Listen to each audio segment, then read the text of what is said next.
ನಮಸ್ತೆ ಎಲ್ರಿಗೂ, welcome back ನನ್ನ ಚಾನಲ್ಗೆ. ಸೊ ನಿಮ್ಮೆಲ್ಲರಿಗೂ ಯುಗಾದಿ ಹಬ್ಬದ ಹಾರ್ದಿಕ ಶುಭಾಶಯಗಳು. ಯುಗಾದಿ ಅಂದ್ರೆ ಸಾಮಾನ್ಯ ಎಲ್ರಿಗೂ ನೆನಪಾಗೋದು ಎಣ್ಣೆ ಸ್ನಾನ, ಬೇವು ಬೆಲ್ಲ, ಮಾವು ಬೇವಿನ ತೋರಣ, ಹೋಳಿಗೆ ಊಟ ಮತ್ತು ಪಂಚಾಂಗ ಶ್ರವಣ. ಇದಿಷ್ಟು ಯುಗಾದಿ ಅಂದ ತಕ್ಷಣವೇ ನೆನಪಾಗುವಂಥ ವಿಷಯಗಳು. ನಾನು ಕೂಡ ಇವತ್ತು ಬೆಳಗ್ಗೆ ಬೇಗ ಎದ್ದು ಎಣ್ಣೆ ಸ್ನಾನ ಎಲ್ಲ ಮಾಡಿ ರಂಗೋಲಿ ಎಲ್ಲ ಹಾಕಿ ಅದಾದಮೇಲೆ ತೋರಣ ಕಟ್ಟಿ ಕಡೆಯದಾಗಿ ಈಗ ಮಾವು ಬೇವಿನ ಟೊಂಗೆ ಸಿಗಿಸ್ತಾ ಇದ್ದೀನಿ. ನಮ್ಮ ಈ ಹೊಸ ಮನೆಯಲ್ಲಿ ನಾವು ಆಚರಿಸ್ತಿರೋ ಮೊದಲನೇ ಯುಗಾದಿ ಹಬ್ಬ. ಆ್ಯಕ್ಚುಲಿ ನಾನು ಅಮ್ಮನ ಮನೇಲಿದ್ದೆ, ಅಷ್ಟೇನು ದೂರ ಅಲ್ಲ ನಮ್ಮ ಮನೆ ಅಮ್ಮನ ಮನೆ. ಸೊ ಹಾಗಾಗಿ ಮನೆಗೆ ಬಂದು ಮನೆಯಲ್ಲಿ ಪೂಜೆ ಮಾಡಿ ದೀಪ ಹಚ್ಚಿ ಅದಾದಮೇಲೆ ಮತ್ತೆ ಅಮ್ಮನ ಮನೆಗೆ ಹೋಗೋಣ ಅಂತ ಹೇಳಿ ಬಂದಿಲ್ಲಿ ಪೂಜೆಗೆಲ್ಲ ರೆಡಿ ಮಾಡ್ತಾ ಇದ್ದೀವಿ. ನಾವೆಲ್ಲರೂ ಪ್ರತಿ ವರ್ಷ ಯುಗಾದಿ ಹಬ್ಬನ ಆಚರಿಸ್ತಾನೆ ಇರ್ತೀವಿ ಅಲ್ವಾ. ಸೊ ನಾನಿವತ್ತು ಪ್ರತಿದಿನ ನಾನು ಹೇಗೆ ಆಚರಿಸ್ತೀನಿ ಅನ್ನೋದನ್ನು ನೀವು ವಿಡಿಯೋನಲ್ಲಿ ನೋಡ್ಕೊಳ್ತಾನೆ ಹೋಗ್ತೀರಾ. ಆದರೆ ನಾವು ಯುಗಾದಿ ಹಬ್ಬ ಯಾಕೆ ಆಚರಿಸ್ತೀವಿ, ಅದರ ಹಿಂದೆ ಇರೋ ಪೌರಾಣಿಕ ಕಥೆ ಮತ್ತು ಈ ಸಂವತ್ಸರಗಳು ಅಂದ್ರೇನು ಅಂತ ಒಂದು ಸ್ವಲ್ಪ ಲೈಟಾಗಿ ನಿಮ್ಮೆಲ್ಲರಿಗೂ ತಿಳಿಸೋಣ ಅಂತ ಈ ವಿಡಿಯೋನಲ್ಲಿ ಪ್ರಯತ್ನ ಪಡ್ತಾ ಇದ್ದೀನಿ. ಯಾಕೆ ಅಂತಂದರೆ ನಾವು ಏನು ಮಾಡ್ತಾಯಿದ್ದೀವಿ ಅದನ್ನು ತಿಳ್ಕೊಂಡು ಮಾಡೋದ್ರಿಂದ ಅದ್ರ ಫಲ ಇನ್ನೂ ಹೆಚ್ಚಾಗುತ್ತೆ. ಮತ್ತು ನಮ್ಮ ನಾಡಿನ ಹಿರಿಮೆ ಬಗ್ಗೆ ನಮ್ಮ ಹಿರಿಯರು ಎಷ್ಟು ಅರ್ಥಪೂರ್ಣವಾಗಿ ಈ ಹಬ್ಬಗಳನ್ನ ರಚನೆ ಮಾಡಿದ್ದಾರೆ ಅಂತ ತಿಳ್ಕೊಳ್ಳೋದಕ್ಕೆ ಒಂದು ಚಂದ, ಕುತೂಹಲ ಮತ್ತು ಒಂದು ಖುಷಿ ಆಗುತ್ತೆ, ಒಂದು ಹೆಮ್ಮೆ ಅನಿಸುತ್ತೆ. ಹಾಗಾಗಿ ನನಗೆ ಗೊತ್ತಿರೋ ಅಲ್ಪ ಸ್ವಲ್ಪ ವಿಚಾರಗಳನ್ನ ನಿಮ್ಮೆಲ್ಲರ ಹತ್ರ ಹಂಚ್ಕೊಳ್ಳೋದು ನನಗೆ ತುಂಬ ಖುಷಿ. ಹಾಗಾಗಿ ಹೇಳ್ತಾ ಇದ್ದೀನಿ. ಸೊ ಯುಗಾದಿ ಹಬ್ಬ ಅಂದ ತಕ್ಷಣವೇ ನಮ್ಮೆಲ್ಲರ ಮನಸ್ಸಲ್ಲಿ ಮೂಡೋದು ಹೊಸ ವರ್ಷ, ನಮ್ಮ ಯುಗದ ಆದಿ. ಹಾಗಾಗಿ ಯುಗಾದಿ ಅಂತ ಕರಿತೀವಿ ಅಂತ ಗೊತ್ತು ಎಲ್ಲರಿಗೂ. ಇದು ನಮಗೆ ಹೊಸ ವರ್ಷ ಅಂತ ಗೊತ್ತು. ಚಳಿಗಾಲದಲ್ಲಿ ಹಳೆಯದೆಲ್ಲ ಉದುರಿ ಈ ಚೈತ್ರ ಮಾಸದಲ್ಲಿ ಹೊಸ ಚಿಗುರು ಎಲ್ಲ ಹೊಸದಾಗಿ ಬೆಳೆಯುತ್ತೆ. ಅದು ಪ್ರಕೃತಿನ ನೋಡೋಕ್ಕೆ ಅಷ್ಟು ಚೆನ್ನಾಗಿರುತ್ತೆ. ಪ್ರಕೃತಿಯ ಹೊಸತನ್ನು ಅಥವಾ ಹೊಸ ಚಿಗುರನ್ನು ಸ್ವಾಗತ ಮಾಡೋ ಒಂದು ದಿನನ ಕೂಡ ಯುಗಾದಿ ಅಂತ ಕರಿಬೋದು. ಪ್ರಕೃತಿಯ ಹಸಿರನ್ನು ಸಂಭ್ರಮಿಸೋ ದಿನ ಇವತ್ತು ಯುಗಾದಿ.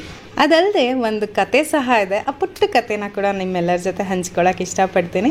ಸೋಮಕಾಸುರ ಅಂತ ಒಬ್ಬ ದೊಡ್ಡ ರಾಕ್ಷಸ ಇರ್ತಾನಂತೆ. ಅವನೇನು ಮಾಡ್ತಾನೆ, ಬ್ರಹ್ಮದೇವರ ಹತ್ರ ವೇದಗಳನ್ನ ಕದ್ಕೊಂಡು ಹೋಗಿ ಸಮುದ್ರದ ಆಳದಲ್ಲಿ ಅಡಗಿ ಕೂತಿರ್ತಾನಂತೆ. ಆಗ ಭಗವಾನ್ ವಿಷ್ಣು ಏನು ಮಾಡ್ತಾರಂತೆ, ಮೀನಿನ ಅವತಾರ ಅಥವಾ ಮತ್ಸ್ಯ ಅವತಾರ ತಾಳಿ ಅವನ್ನ ಸಂಹಾರ ಮಾಡಿ ವೇದಗಳನ್ನ ಬ್ರಹ್ಮದೇವರಿಗೆ ತಂದು ಕೊಡ್ತಾರಂತೆ. ಹಾಗಾಗಿ ಆ ದಿನದಿಂದ ಬ್ರಹ್ಮದೇವರು ಸೃಷ್ಟಿಯ ಆರಂಭ ಮಾಡ್ತಾರಂತೆ. ಆ ದಿನನೇ ನಾವು ಯುಗಾದಿ ದಿನ ಅಂತ ಆಚರಿಸ್ತೀವಿ ಅಂತ ಕೂಡ ಕಥೆಗಳಿದೆ. ನನಗೆ ಈ ಥರ ಕಥೆಗಳು, ನಮ್ಮ ಹಬ್ಬಗಳ ಹಿಂದಿರೋ ಒಂದು ವಿಶೇಷತೆ ಅದೆಲ್ಲ ತಿಳ್ಕೊಳ್ಳೋಕ್ಕೆ ತುಂಬ ಖುಷಿ ಆಗುತ್ತೆ. ಮತ್ತು ಅಷ್ಟೇ ಹೆಮ್ಮೆ ಅನಿಸುತ್ತೆ ನಮ್ಮ ಧರ್ಮದ ಬಗ್ಗೆ. ಮತ್ತು ನಮ್ಮ ಹಬ್ಬಗಳಲ್ಲಿ ಎಷ್ಟೊಂದು ವಿಶೇಷತೆ ಇರುತ್ತೆ, ಎಷ್ಟೊಂದು ಸ್ವಾರಸ್ಯ ಇರುತ್ತೆ, ಎಷ್ಟೊಂದು ನೈಜತೆ ಇರುತ್ತೆ ಅನ್ನೋದಕ್ಕೆ ನನಗೆ ತುಂಬ ಹೆಮ್ಮೆ ಇದೆ, ತುಂಬ ಸಂತೋಷ ಕೂಡ ಆಗುತ್ತೆ. ಆದರೆ ಈಗ ಕಾಲಕ್ರಮೇಣ ಏನಾಗ್ತಿದೆ, ಹಬ್ಬಗಳನ್ನಂತೂ ತುಂಬಾ ಚೆನ್ನಾಗಿ ಆಚರಿಸ್ತೀವಿ. ಆದರೆ ಹಬ್ಬನ ಯಾಕೆ ಆಚರಿಸ್ತೀವಿ ಅಥವಾ ಅದರ ಹಿಂದಿನ ಉದ್ದೇಶ ಏನಿತ್ತು, ಅದರ ಹಿಂದಿನ ಒಂದು ಪೌರಾಣಿಕ ಕಥೆ ಏನಿತ್ತು ಅದೆಲ್ಲನೂ ಇಗ್ನೋರ್ ಮಾಡಿಬಿಡ್ತಾ ಇದ್ದೀವಿ ಅಂತ ಅನಿಸ್ತಾ ಇದೆ ನನಗೆ. ಅದನ್ನೆಲ್ಲ ತಿಳ್ಕೊಂಡು ಅರ್ಥಕೊಂಡು ನಮ್ಮ ಮುಂದಿನ ಜನರೇಷನ್ಗೂ ಕೂಡ ಇದನ್ನು ತಿಳಿಸಿ ಇದನ್ನು ಪಾಸ್ ಆನ್ ಮಾಡಿದ್ರೆ ಇನ್ನೂ ಚೆನ್ನಾಗಿರುತ್ತೆ, ಹಬ್ಬದ ಮೆರುಗು ಇನ್ನೂ ಜಾಸ್ತಿ ಆಗುತ್ತೆ ಅನ್ನೋದು ನನ್ನ ಅಭಿಪ್ರಾಯ. ಒಂದು ಹಬ್ಬ, ಒಂದು ಆಚರಣೆ ಎಲ್ಲದರ ಹಿಂದೆ ಎಷ್ಟೊಂದು ಕಥೆಗಳಿರುತ್ತೆ, ಎಷ್ಟೊಂದು ಶ್ರಮ ಇರುತ್ತೆ, ಎಷ್ಟೊಂದು ವಿಷಯಗಳು ಅಡಗಿರುತ್ತೆ ಅಲ್ವಾ. ನಮಸ್ತೆ ಎಲ್ರಿಗೂ, ಯುಗಾದಿ ಹಬ್ಬದ ಹಾರ್ದಿಕ ಶುಭಾಶಯಗಳು. ಸೊ ದೇವ್ರ ಮನೆಯಲ್ಲೆಲ್ಲ ಕ್ಲೀನ್ ಮಾಡಿ ಬಂದೆ. ಈಗ ಸರಿ ಸ್ವಲ್ಪ ತಿಂಡಿಗೆ ರೆಡಿ ಮಾಡ್ಬಿಡೋಣ ಅಂತ ಹೇಳಿ ಬೆಳಗ್ಗೆ ಎದ್ದ ತಕ್ಷಣನೇ ರವೆ ಇಡ್ಲಿಗೆಲ್ಲ ಕಲಸಿಟ್ಟಿದ್ದೆ, ಚೆನ್ನಾಗಿ ನೆಂದಿದೆ. ರವೆ ಇಡ್ಲಿ ಜೊತೆ ಟೊಮೆಟೊ ಚಟ್ನಿ ಮಾಡ್ಕೊಂಡ್ಬೇಡ ಅಂತ ಹೇಳಿ ಜಾನು ಮತ್ತೆ ಸಂಬಂಧಿ ಇಬ್ರು ಸ್ನಾನ ಮಾಡ್ಕೊಂಡು ಬಂದ ತಕ್ಷಣ ಪೂಜೆ ಮಾಡ್ಬಿಡೋದು. ದೇವ್ರ ಮನೆಯಲ್ಲೆಲ್ಲ ಆಲ್ಮೋಸ್ಟ್ ರೆಡಿ ಆಯ್ತು ನೀಟಾಗಿ.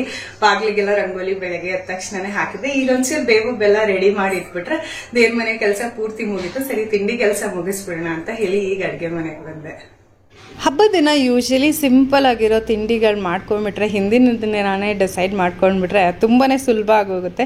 ದೇವ್ರ ಮನೇನ ಹೊರಗಡೆ ಅಂಗಳನ ಎಲ್ಲ ಕ್ಲೀನ್ ಮಾಡಿ ರೆಡಿ ಮಾಡೋ ಜೊತೆಗೆ ತಿಂಡಿ ಕೆಲಸನೂ ಎಕ್ಸ್ಟ್ರಾ ಆ್ಯಡ್ ಆಗಿದ್ದಾಗ ಯಾವ್ದು ಸಿಂಪಲ್ ಆಗಿರುತ್ತೋ ಅದು ಮಾಡ್ಕೊಂಡ್ಬಿಡ್ತೀನಿ. ನನಗೆ ಎಲ್ಲದಕ್ಕಿಂತ ತುಂಬ ಸಿಂಪಲ್ ಅಂತಂದರೆ ರವೆ ಇಡ್ಲಿನೇ. ಹಾಗಾಗಿ ಅದನ್ನೇ ಮಾಡ್ಕೊಳ್ತಾ ಇದ್ದೀನಿ ಇಲ್ಲಿ. ಆಗಲೇ ನಾನು ಹೇಳ್ತಿದ್ದಂಗೆ ಯುಗಾದಿ ಹಬ್ಬನ ಯಾಕೆ ಆಚರಿಸ್ತೀವಿ, ಅದ್ರ ಪೌರಾಣಿಕ ಕತೆ ಹೇಳ್ಕೊಳ್ಬೇಕು ನಿಮ್ಮೆಲ್ಲರ ಹತ್ರ ಅಂತ ಅನ್ನಿಸ್ತು. ಹಾಗಾಗಿ ಶೇರ್ ಮಾಡಿಕೊಂಡೆ. ಅದಲ್ಲದೆ ಸಂವತ್ಸರಗಳ ಹೆಸರು ಹೇಳ್ತಾರೆ. ನೀವು ಅಬ್ಸರ್ವ್ ಮಾಡಿದರೆ ಕೆಲವರು ವಿಶಸ್ನ ಕಳಿಸ್ಬೇಕಾದ್ರೂ ಕ್ರೋಧಿ ನಾಮ ಸಂವತ್ಸರದ ಶುಭಾಶಯಗಳು ಅಂತೆಲ್ಲ ಹೇಳ್ತಾರೆ. ಬಟ್ ಏನಿದು ಸಂವತ್ಸರಕ್ಕೆ ಹೆಸರು, ಏನಿದು ಸಂವತ್ಸರ ಅಂತಂದರೆ ಅಂತ ಯಾವತ್ತಾದರೂ ಯೋಚನೆ ಮಾಡಿದರೆ ಕೆಲವರಿಗೆ ಗೊತ್ತಿರುತ್ತೆ. ಬಟ್ ಗೊತ್ತಿಲ್ಲದಿರೋರಿಗೆ ನಾನು ಒಂದು ಸ್ವಲ್ಪ ತಿಳಿಸ್ಕೊಡೋಕ್ಕೆ ಪ್ರಯತ್ನ ಪಡ್ತೀನಿ ಈ ವಿಡಿಯೋ ಮೂಲಕ. ಒಂದು ವರ್ಷಕ್ಕೆ ಒಂದು ಸಂವತ್ಸರ ಅಂತ ಹೇಳ್ತಾರೆ. ಆ ಥರ 60 ಸಂವತ್ಸರಗಳಿದೆ. ಪ್ರತಿ ಒಂದು ಸಂವತ್ಸರಕ್ಕೂ ಒಂದೊಂದು ಹೆಸರಿದೆ. ಯಾಕೆ 60 ಸಂವತ್ಸರಗಳಿದೆ, ಇನ್ನೂ ಜಾಸ್ತಿ ಯಾಕಿಲ್ಲ ಅಂತ ನಿಮಗೆ ಒಂದು ಕ್ವೆಶ್ಚನ್ ಬರ್ಬೋದು. ಅದಕ್ಕೂ ಸಹ ಉತ್ತರ ಇದೆ. ತುಂಬ ಡೀಟೇಲ್ ಆಗಿ ಹೇಳಕ್ ಹೋಗಲ್ಲ, ಸಂಕ್ಷಿಪ್ತವಾಗಿ ಹೇಳಿ ಮುಗಿಸ್ತೀನಿ. ಗುರುಗ್ರಹ ಅಂತ ಏನಿದೆ, ಜುಪಿಟರ್ ಅಂತ ನಾವು ಏನು ಕರಿತೀವಿ, ಜುಪಿಟರ್ ಅನ್ನೋದು ಸೂರ್ಯನ ಸುತ್ತ ಒಂದು ಸುತ್ತು ಸುತ್ತೋದಕ್ಕೆ 12 ವರ್ಷಗಳು ಅಂದರೆ 12 ಭೂಮಿಯ ವರ್ಷಗಳು ಬೇಕಂತೆ. ಹೀಗೆ ಗುರುಗ್ರಹ ಅಥವಾ ಜುಪಿಟರು 5 ಸುತ್ತು ಸೂರ್ಯನ ಸುತ್ತು ಸುತ್ತಾಗ 60 ವರ್ಷಗಳಾಗತ್ತೆ. ಹಾಗಾಗಿ ನಮಗೆ 60 ಸಂವತ್ಸರಗಳಿದೆ. ಮೊದಲನೇದಾಗಿ ಪ್ರಭಾವಿ ನಾಮ ಸಂವತ್ಸರದಿಂದ ಹಿಡಿದು ಅಕ್ಷಯ ನಾಮ ಸಂವತ್ಸರ ಅಂದರೆ ಅದು ಕಡೆ ಸಂವತ್ಸರ. 60 ಸಂವತ್ಸರಗಳು ಮುಗಿದ್ಮೇಲೆ ಮತ್ತೆ ಮೊದಲಿಂದ ಅಂದರೆ ಪ್ರಭಾವಿ ನಾಮ ಸಂವತ್ಸರದಿಂದ ಮತ್ತೆ ಶುರುವಾಗುತ್ತೆ. The cycle repeats. ಮತ್ತೆ ಈ ವರ್ಷ ನಮ್ಮದು ಕ್ರೋಧಿ ನಾಮ ಸಂವತ್ಸರ ಅಂತ, ಇದು 38ನೇ ಸಂವತ್ಸರ. ಇದು ನಿಮಗೆ ಅರ್ಥ ಆಗಿದೆಯೋ ಇಲ್ವೋ ಗೊತ್ತಿಲ್ಲ. ನನಗೆ ಗೊತ್ತಿರೋ ಅಷ್ಟು ವಿಷಯಗಳನ್ನ ನಿಮ್ಮ ಹತ್ರ ಸಂಕ್ಷಿಪ್ತವಾಗಿ ಹಂಚ್ಕೊಳ್ಳೋಕ್ಕೆ ಪ್ರಯತ್ನ ಪಟ್ಟಿದ್ದೀನಿ. ಯಾಕಂತಂದರೆ ಇದು ಆ್ಯಸ್ ಎ ಹೋಲ್ ತುಂಬ ಒಂದು ಡೀಪ್ ಆಗಿರೋ ಟಾಪಿಕ್. ಇದು complete science and calculation involve ಆಗಿರೋದ್ರಿಂದ ಸ್ವಲ್ಪ ಸಂಕ್ಷಿಪ್ತವಾಗಿ ನಿಮಗೆಲ್ಲ ಅರ್ಥ ಆಗೋ ರೀತಿಯಲ್ಲಿ ಶಾರ್ಟ್ ಆಗಿ ಹೇಳಕ್ಕೆ ಪ್ರಯತ್ನ ಪಟ್ಟಿದ್ದೀನಿ. ಯಾಕೆ ನಾವು ಬರೀ ಗುರುವಿನ ಚಲನೆನ ಮಾತ್ರ ತಗೊಂಡು ಸಂವತ್ಸರಗಳನ್ನ ಮಾಡಿದ್ದಾರೆ ಅಂತ ನಿಮಗೆ ಒಂದು ಪ್ರಶ್ನೆ ಬರಬಹುದು. ಆ್ಯಕ್ಚುಲಿ ಏನಂತಂದರೆ ಮನುಷ್ಯನಿಗೆ ಭೂಮಿ ಮೇಲೆ ಮತ್ತು ಮನುಷ್ಯನ ಗ್ರಹಗತಿಗಳ ಮೇಲೆ ಜಾಸ್ತಿ ಪ್ರಭಾವ ಬೀರೋದು ಗುರು ಮತ್ತು ಶುಕ್ರನ ಒಂದು ಚಲನೆ. ಸೊ ಹಾಗಾಗಿ ಗುರು ಶುಕ್ರ, ಸ್ಯಾಟರ್ನ್ ಮತ್ತು ಜುಪಿಟರ್ ಮತ್ತು ಸ್ಯಾಟರ್ನ್ ಗ್ರಹಗಳು ಮನುಷ್ಯನ ಜೀವನದಲ್ಲಿ ತುಂಬ ಒಂದು ಇಂಪಾರ್ಟೆಂಟ್ ರೋಲ್ ಪ್ಲೇ ಮಾಡೋದ್ರಿಂದ ಈ ಗ್ರಹಗತಿಗಳನ್ನ ಆಧರಿಸಿ ಈ 60 ಸಂವತ್ಸರಗಳನ್ನ ಮಾಡಿದ್ದಾರೆ. ಇದ್ರ ಬಗ್ಗೆ ಇನ್ನೂ ಹೆಚ್ಚು ಡೀಟೇಲ್ಸ್ ನಾನು ಇಲ್ಲಿ ಮಾತಾಡಕ್ಕೆ ಹೋಗಲ್ಲ, ಬಿಕಾಸ್ ಇದು ತುಂಬಾ ಒಂದು ಎಲಾಬೊರೇಟೆಡ್, ತುಂಬಾ ಡೀಟೇಲ್ಡ್ ಒಂದು ಟಾಪಿಕ್ ಇದು. ಸ್ವಲ್ಪ ತಿಳ್ಕೊಂಡ್ರೆ ಅರ್ಧಂಬರ್ಧ ತಿಳ್ಕೊಂಡು ಮಿಸ್ಅಂಡರ್ಸ್ಟ್ಯಾಂಡಿಂಗ್ಸ್ ಆಗೋ ಚಾನ್ಸಸ್ ಇರುತ್ತೆ. ಹಾಗಾಗಿ ಸಂವತ್ಸರ ಅಂದ್ರೇನು ಮತ್ತು ಸಂವತ್ಸರನ ಹೇಗೆ ಕ್ಯಾಲ್ಕುಲೇಟ್ ಮಾಡಿದ್ದಾರೆ ಮತ್ತು ಈ ವರ್ಷ ನಮಗೆ ಯಾವುದು ಸಂವತ್ಸರ ಇದೆ, ಹೇಗೆ ಎಷ್ಟನೇ ವರ್ಷದ ಸಂವತ್ಸರ ಇದು ಅಂತ ತಿಳಿಸ್ಕೊಳ್ಳೋಕ್ಕೆ ಒಂದು ಪುಟ್ಟ ಪ್ರಯತ್ನ ಮಾಡಿದ್ದೀನಿ ಅಷ್ಟೇ. ಇನ್ನೂ ಹೆಚ್ಚು ಇದ್ರ ಬಗ್ಗೆ ನಿಮಗೆ ತಿಳ್ಕೊಳ್ಬೇಕು ಅಥವಾ ಇಂಟ್ರೆಸ್ಟ್ ಇದೆ ಅಂತಂದರೆ ಸುಮಾರು ನಿಮಗೆ ಗೂಗಲಲ್ಲಿ ಅಥೆಂಟಿಕ್ ವೆಬ್ಸೈಟ್ಸ್ ಇರುತ್ತೆ. ಯಾವ್ಯಾವುದೋ ವೆಬ್ಸೈಟ್ ಕೂಡ ಚೆಕ್ ಮಾಡಿಬಿಡಿ. ಕೆಲವು ಅಥೆಂಟಿಕ್ ವೆಬ್ಸೈಟ್ಗಳಿರುತ್ತೆ ಅಥವಾ ಯೂಟ್ಯೂಬ್ನಲ್ಲಿ ಕೂಡ ಒಳ್ಳೆ ವೀಡಿಯೋಸ್ಗಳಿದೆ. ಬೇಕಿದ್ರೆ ಒಂದ್ಸಲಿ ನಿಮಗೆ ಅಷ್ಟು ಇಂಟ್ರೆಸ್ಟ್ ಇದ್ದರೆ ಚೆಕ್ ಮಾಡಬಹುದು.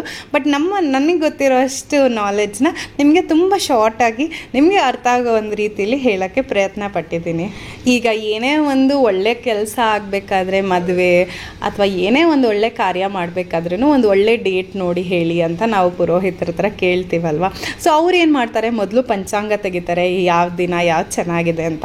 ಸೊ ಇದೆಲ್ಲ ಏನು ಯಾರೋ ಒಬ್ಬರು ಮಾಡಿರೋದಲ್ಲ. ಈ ಪಂಚಾಂಗ ಅನ್ನೋದು ಅಷ್ಟೇ ಪ್ಯೂರ್ ಸೈನ್ಸ್. ಇದು ಆಸ್ಟ್ರಾಲಜಿ ಬೇಸ್ಡು ಮತ್ತು ಗ್ರಹಗತಿಗಳು ಯಾವ ಥರ ಇದೆ, ಯಾವ ದಿನ ಶುಭವಾಗಿದೆ, ಇದೆಲ್ಲನೂ ಪಂಚಾಂಗದಲ್ಲಿ ಬರೆದಿರುತ್ತೆ. ಈ ವರ್ಷದ ಆಗು ಹೋಗುಗಳು, ಅದಾದಮೇಲೆ ಮಳೆ ಬೆಳೆ ಎಲ್ಲ ಹೇಗಿದೆ, ರೈತರಿಗೆ ಹೇಗಿರುತ್ತೆ, ವ್ಯಾಪಾರಿಗಳಿಗೆ ಹೇಗಿರುತ್ತೆ ಅನ್ನೋದನ್ನು ಒಂದು ಸೈಂಟಿಫಿಕ್ ಕ್ಯಾಲ್ಕುಲೇಷನ್ ಮೇಲೆ, ಆಸ್ಟ್ರಾಲಜಿಕಲ್ ಕ್ಯಾಲ್ಕುಲೇಷನ್ ಮೇಲೆ ಪಂಚಾಂಗದಲ್ಲಿ ಬರೆದಿರ್ತಾರೆ. ಇದನ್ನು ಕೆಲವ್ರು ನಂಬ್ತಾರೆ, ಕೆಲವ್ರು ನಂಬೋದಿಲ್ಲ. ಅದು ಅವ್ರವ್ರ ನಂಬಿಕೆಗಳಿಗೆ ಬಿಟ್ಟಿದ್ದು. ಯಾರಿಗೂ ನೀವು ನಂಬಿ ಅಥವಾ ನಂಬಬೇಡಿ ಅಂತ ನಾವು ಯಾರಿಗೂ ಫೋರ್ಸ್ ಮಾಡೋದಕ್ಕಾಗೋದಿಲ್ಲ. ಬಟ್ ಹೇಗಿದೆ ವಿಚಾರ ಅನ್ನೋದನ್ನು ಮಾತ್ರ ತಿಳಿಸೋ ಪ್ರಯತ್ನ ಮಾಡ್ತಾ ಇದ್ದೀನಿ ಅಷ್ಟೇ. ಆದರೆ ಏನಂತಂದರೆ ನಮ್ಮ ದೇಶದಲ್ಲಿ ಎಸ್ಪೆಷಲಿ ಹಬ್ಬಗಳಾಗಿರ್ಬೋದು ಅಥವಾ ಪ್ರತಿಯೊಂದು ಆಚರಣೆ ಆಗಿರ್ಬೋದು ಅಥವಾ ಏನೇ ಹೇಳಿರ್ಬೋದು, ಪ್ರತಿಯೊಂದಕ್ಕೂ ಒಂದು ಮೂಲ ಇದೆ, ಒಂದು ಕ್ಯಾಲ್ಕುಲೇಷನ್ ಇದೆ, ಒಂದು ಸೈನ್ಸ್ ಇದೆ ಅದರ ಹಿಂದೆ. ತಿಳ್ಕೊಳ್ಳದೆ ಸುಮ್ಮನೆ ಎಲ್ಲದನ್ನು ತಳ್ಳಿ ಆಗೋದಿಲ್ಲ. ಕಂಪ್ಲೀಟಾಗಿ ತಿಳ್ಕೊಂಡ್ರೆ ಅದರಿಂದ ಸುಮಾರಷ್ಟು ವಿಷಯಗಳು ಅಡಗಿದೆ. ನಾವು ಇನ್ನೂ ಥಿಂಕ್ ಕೂಡ ಮಾಡೋಕ್ಕಾಗಲ್ಲ, ಅಷ್ಟು ಕ್ಯಾಲ್ಕುಲೇಷನ್ಸ್ ನಮ್ಮ ಪೂರ್ವಜರು ಇನ್ನೂ ಚೆನ್ನಾಗಿ ಮಾಡಿದ್ದಾರೆ. ಹಾಗಾಗಿ ನನಗೆ ನಮ್ಮ ದೇಶದ ಮೇಲೆ, ನಮ್ಮ ದೇಶದ ಸಂಸ್ಕೃತಿ, ಕಲ್ಚರ್ ಬಗ್ಗೆ ಮತ್ತು ಅದರಲ್ಲಿರೋ ಆಚರಣೆಗಳ ಬಗ್ಗೆ ನನಗೆ ತುಂಬಾ ಹೆಮ್ಮೆ ಇದೆ, ತುಂಬಾ ಖುಷಿ ಇದೆ. ತುಂಬ ಜನ ನನ್ನ ತುಂಬ ಔಟ್ಡೇಟೆಡ್ ಅಥವಾ ಅಜ್ಜಿ ಕಾಲದವರು ಅಂತ ಸುಮಾರು ಜನ ಕನ್ಸಿಡರ್ ಮಾಡಬಹುದು. ಆದರೆ ನನಗೆ ಯಾಕೆ ಬರೀ ವಯಸ್ಸಾಗಿರೋರು ಮಾತ್ರ ಅದನ್ನೆಲ್ಲ ಪ್ರಾಕ್ಟೀಸ್ ಮಾಡಬೇಕಾ? ನಾವು ಆ್ಯಸ್ ಯಂಗ್ಸ್ಟರ್ಸ್, ಯಂಗ್ ಜನರೇಷನ್ ಅವರು ಇದನ್ನು ಇನ್ನೂ ಚೆನ್ನಾಗಿ ಅರ್ಥಕೊಂಡು ಇನ್ನೂ ಚೆನ್ನಾಗಿ ನಮ್ಮ ಸಂಸ್ಕೃತಿನ ಬೆಳೆಸ್ಕೊಂಡು ಹೋಗ್ಬೋದು ಅನ್ನೋದು ಒಂದು ನನ್ನ ಪುಟ್ಟ ಆಸೆ, ನನ್ನ ಪುಟ್ಟ ಅಭಿಪ್ರಾಯ. ಎಷ್ಟು ಜನಕ್ಕೆ ಇಷ್ಟ ಆಗುತ್ತೆ, ಇಷ್ಟ ಆಗಲ್ಲ ಗೊತ್ತಿಲ್ಲ, ಆದರೆ ತಿಳ್ಕೊಂಡಿರೋದು ಒಳ್ಳೆಯದು ಅಂತ. ಮತ್ತು ನೀವೆಲ್ಲರೂ ನನಗೆ ತುಂಬ ಜೆನ್ಯೂನ್ ಸಬ್ಸ್ಕ್ರೈಬರ್ಸ್, ವ್ಯೂವರ್ಸ್ ಆಗಿರೋದ್ರಿಂದ ನಾನು ಹೇಳೋದು ನಿಮಗೆ ಇಷ್ಟ ಆಗುತ್ತೆ ಅನ್ನೋ ಒಂದು ಕಾರಣದಿಂದ ನಿಮಗೆ ಒಂದು ಸ್ವಲ್ಪ ಶೇರ್ ಮಾಡೋಣ ನನಗೆ ಗೊತ್ತಿರೋ ನಾಲೆಜ್ನ ಅಂತ ಹೇಳಿ ಹಂಚ್ಕೊಳ್ತಾ ಇದ್ದೀನಿ. ಯೂಶಲಿ ನಾರ್ಮಲ್ ವ್ಲಾಗ್ ಥರ ಮಾಡಬಹುದಿತ್ತು ಹಾಗೂ ಅಂದ್ಕೊಂಡೆ. ಬಟ್ ಸುಮ್ಮನೆ ನಾರ್ಮಲ್ ವ್ಲಾಗ್ ಪ್ರತಿಯೊಬ್ಬರ ಮನೇಲೂ ಅದೇ ಪೂಜೆ ಮಾಡ್ತಾರೆ, ಅದೇ ಒಬ್ಬಟ್ಟು ಮಾಡಿರ್ತಾರೆ, ಅದನ್ನೇ ಹೇಳ್ತಿರ್ತಾರೆ. ಆದರೆ ನಾನು ಎನಿವೇಸ್ ವೀಡಿಯೋನಲ್ಲಿ ನೀವು ನೋಡ್ತಾನೆ ಇರ್ತೀರ ನಾವು ಏನು ಮಾಡ್ತಾಯಿದ್ದೀವಿ ಅಂತ. ಅದ್ರ ಜೊತೆ ಒಂದು ಸ್ವಲ್ಪ ನಾಲೆಡ್ಜಬಲ್, ಒಂದು ಸ್ವಲ್ಪ ವಿಷಯ ಹೇಳಿದ್ರೆ ನಿಮಗೂ ಕೂಡ ಹೆಲ್ಪ್ ಆಗುತ್ತೆ. ನೀವು ಅದನ್ನು ಇನ್ಯಾರಿಗೋ ಹೇಳಿದಾಗ ಹಾಗೆ ಮೆಸೇಜ್ ಪಾಸ್ ಆನ್ ಆಗ್ತಾ ಇರುತ್ತೆ ಅನ್ನೋದು ಒಂದು ಚಿಕ್ಕ ಖುಷಿ ಮತ್ತು ಆಸೆ ಅಷ್ಟೇ. ಸೊ ಇವತ್ತು ನಮ್ಮ ಮನೇಲೂ ಪೂಜೆಗೆಲ್ಲ ರೆಡಿ ಮಾಡಿದ್ದೆ. ಸಮನ್ವಿ ಸ್ನಾನ ಮಾಡ್ಕೊಂಡು ಬರಲಿ ಅಂತಲೇ ಕಾಯ್ತಿದ್ದೆ ಪೂಜೆ ಮಾಡೋದಕ್ಕೆ. ನಮ್ಮ ಮನೇಲಿ ಪೂಜೆ ಅಂತ ಮಾಡೋಕ್ಕೆ ಶುರು ಮಾಡಿದ್ರೆ ಸಮನ್ವಿನೇ ಫಸ್ಟ್ ನಾನು ಮಾಡ್ತೀನಿ ಅಂತ ಬರೋದು. ನನಗೂ ತುಂಬ ಖುಷಿ, ಅವಳು ಮಾಡ್ತಾಳೆ, ಅವಳು ಕಲ್ತ್ಕೊಳ್ತಿದ್ದಾಳೆ ಅಂತೆಲ್ಲ ನೋಡಿ ನಂಗೆ ತುಂಬಾ ಖುಷಿ ಆಗುತ್ತೆ. ಪೂಜೆ ಎಲ್ಲ ಮಾಡಿದ್ಮೇಲೆ ಬೇವು ಬೆಲ್ಲ ಎಲ್ಲ ತಿಂದು ಅದಾದಮೇಲೆ ತಿಂಡಿ ತಿಂದು ಅಮ್ಮನ ಮನೆಗೆ ಹೋಗೋಣ ಅಂತ ಹೇಳಿ. ಯೂಶಲಿ ಯುಗಾದಿ ಹಬ್ಬ ನಮ್ಮ ಅಮ್ಮನ ಮನೆಯಲ್ಲೇ ಮಾಡೋದು ಪ್ರತಿ ವರ್ಷವೂ. ಈ ಬೇವು ಬೆಲ್ಲ ತಿನ್ನೋ ಟೈಮಲ್ಲಂತೂ ನಾನು ನಮ್ಮ ಮನೇಲಿ ಎಸ್ಪೆಷಲಿ ಮದುವೆ ಎಲ್ಲ ಆಗೋಕ್ಕೆ ಮುಂಚೆ, ಇನ್ಫ್ಯಾಕ್ಟ್ ಇವಾಗಲೂ ಕೂಡ ಅಲ್ಲಿ ಹೋಗಿ ಬೇವು ಬೆಲ್ಲ ತಿಂದರೆ ಹಾಗೆ ಮಾಡ್ತೀವಿ. ನನ್ನ ತಮ್ಮ ಬೇವೆಲ್ಲ ತೆಗೆದು ಸೈಡ್ಗೆ ಇಟ್ಬಿಟ್ಟು ಬರೀ ಬೆಲ್ಲ ತೊಗೊಳ್ತಾನೆ, ಅಥವಾ ಬೇವು ತಿನ್ನೋದಿಲ್ಲ, ಬರೀ ಬೆಲ್ಲ ಬಾಯಿಗೆ ಹಾಕ್ಕೊಂಡು ಬೇವು ಬಿಸಾಕೋದು ಆ ಥರ ಎಲ್ಲ ಮಾಡ್ತಿದ್ದ. ಅದಕ್ಕೆ ಅವನ್ನ ನಮ್ಮ ಮುಂದೆನೇ ನಿಲ್ಲಿಸಿ ಅವ್ನು ತಿನ್ನೋವರೆಗೂ ಬಿಡ್ತಾ ಇರಲಿಲ್ಲ. ಇನ್ಫ್ಯಾಕ್ಟ್ ಅವ್ನಿಗೆ ಒಂದೆರಡು ಬೇವಿನೆಲೆ ಎಕ್ಸ್ಟ್ರಾನೇ ಹಾಕಿ ಕೊಟ್ಬಿಡ್ತಾ ಇದ್ದೆ ನಾನಂತೂ. ಇಲ್ಲ ನಮ್ಮ ಅಪ್ಪ ಕೊಡ್ಬೇಕಾರೆ ಅಪ್ಪಾಜಿ ಎಕ್ಸ್ಟ್ರಾ ಕೊಡಿ ಅಂತ ಹೇಳ್ತಿದ್ದೆ. ಅದು ಆ ಮುಖದಲ್ಲಿ ರಿಯಾಕ್ಷನ್ ನೋಡೋದಕ್ಕೆ ತುಂಬಾ ಖುಷಿ ಇರುತ್ತೆ. ಸೊ ಪ್ರತಿಯೊಂದನ್ನು ಒಂದು ಫನ್ ಪಾರ್ಟಾಗಿ ಕ್ರಿಯೇಟ್ ಮಾಡಿ ನಮ್ಗೆ ತುಂಬ ಆ ಥರ ಮೆಮೊರೀಸ್ ಇದೆ. ನಾನು ನನ್ನ ತಮ್ಮ ಚಿಕ್ಕ ವಯಸ್ಸಿಂದ ಇದೇ ಥರ ಆಟ ಆಡ್ಕೊಂಡು, ಸೊ ಪ್ರತಿ ವರ್ಷ ಯುಗಾದಿ ಅದೇ ಮಾಡ್ತೀವಿ, ಆದ್ರೇನು ಬೋರ್ ಆಗೋದೇ ಇಲ್ಲ ಆ ಥರ ಎಲ್ಲ ಮಾಡಿ. ಮತ್ತು ಈ ಸಲ ನಾನು ಜಾನು ಸಮನ್ವಿ 3 ಜನ ಈ ಹೊಸ ಮನೆಯಲ್ಲಿ ಬೇವು ಬೆಲ್ಲ ತಿಂತಾ ಇರೋದು. ಆ್ಯಂಡ್ ಬೇವು ಬೆಲ್ಲ ತಿನ್ಬೇಕಾದ್ರೆ ಶತಾಯುರ್ ವಜ್ರದೇಹಾಯ ಅನ್ನೋ ಒಂದು ಶ್ಲೋಕನ ಹೇಳ್ಕೊಂಡು ಅದಾದಮೇಲೆ ಅದನ್ನು ತಿಂದಿದ್ದು.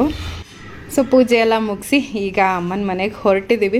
ನಾನು ಸೀರೆ ಗಿರೇನೂ ಉಟ್ಕೊಳ್ಳಲಿಲ್ಲ. ತುಂಬ ಜನ ಕೇಳ್ತೀರ ಕಮೆಂಟಲ್ಲಿ ಸೀರೆ ಉಟ್ಕೊಳ್ಬೇಕಾಗಿತ್ತು ಚೆನ್ನಾಗಿರೋದು ಅಂತ. ಬಟ್ ಐ ಫೀಲ್ ಇದೆ ನಂಗೆ ತುಂಬ ಕಂಫರ್ಟಬಲ್ ಅಂತ ಅನಿಸುತ್ತೆ. ಮತ್ತು ಈ ಶೆಕೆಗೆ ಈ ಸಮ್ಮರ್ಗೆ ನಂಗೆ ಇದೆ ತುಂಬ ಕಂಫರ್ಟಬಲು.